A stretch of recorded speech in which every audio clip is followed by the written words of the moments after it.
sige na Dukshi hekta hay gan ba au khudeng hek pang gan ba na ni na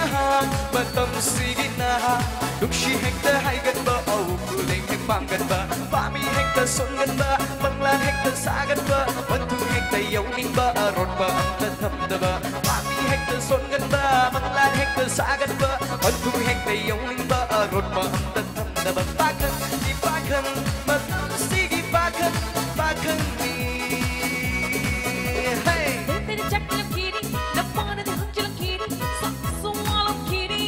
Bersuling tak tanam kini, dari sakit kini, tak mana di hasil kini, saya rasa malam kini itu bersuling tak tanam kini, waktu berpuas berdina, baik-baik bersama dia, mengenai sangat oi di, akan oi di dah hati, oi, akan oi di dah hati, dah, matam sige na, dukshi hekta hay gan ba au kudeng hek pang gan ba na.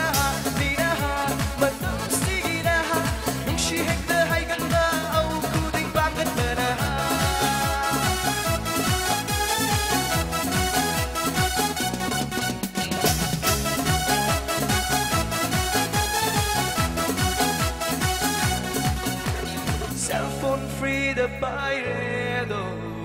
Hekning bayeng bahayredo Sending go fajaba kan ledo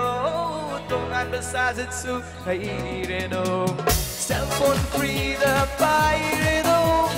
Hekning bayeng bahayredo Sending go fajaba kan ledo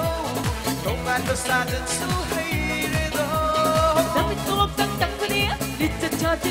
Kapitan, thank you. Sahabat Maktaba, sampai dongeng sunyi terbenung. Tapi tolong tentang dunia, sejajan hendak. Audiens sahabat Maktaba, sampai dongeng sunyi terbenung. Cô đứt skip bài châu, new ca công châu, thằng nan bờ rung tân lấy châu, ta vẫn còn